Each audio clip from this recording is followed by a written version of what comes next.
You know those corny posts that people say talking about some be delusional? I saw one of those recently and I was like, bro, that's so zesty. But it made me think of this video, right? Because what they're trying to say is actually kind of good, right? If you're trying to be the best version of yourself, then being delusional with the goals that you set can only help you, right? Like they're trying to say a good message, but they just like they like send it in like a terrible way, right? So nobody actually cares. So that's why in this video I wanted to talk about the good side of being delusional and the bad side, right? And let's start with the bad side. So the bad part of being delusional is that when you think you're perfect the way you are, right? Or there's no way that you can improve yourself. I'm 500 pounds. I'm 5'1". I am perfect. There's nothing wrong with me.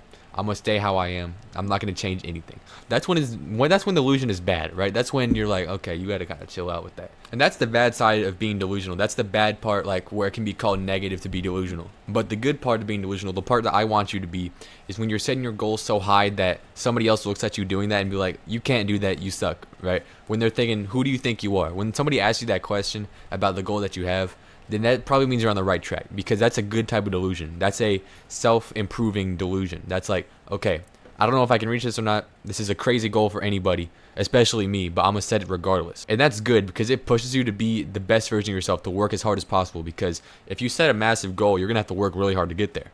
So that's when delusion is good. Don't be on that wrong side. Don't be on the one where you think you're perfect, where there's nothing wrong, where there's nowhere to improve.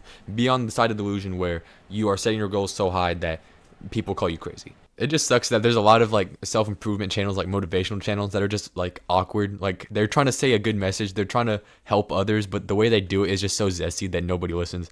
That kind of sucks. But yeah, that's all I got for this video. If you want to learn how to be saved, I have a video here. If you want to learn how to start self-improvement, I have a video here. Thanks for watching. Praise God.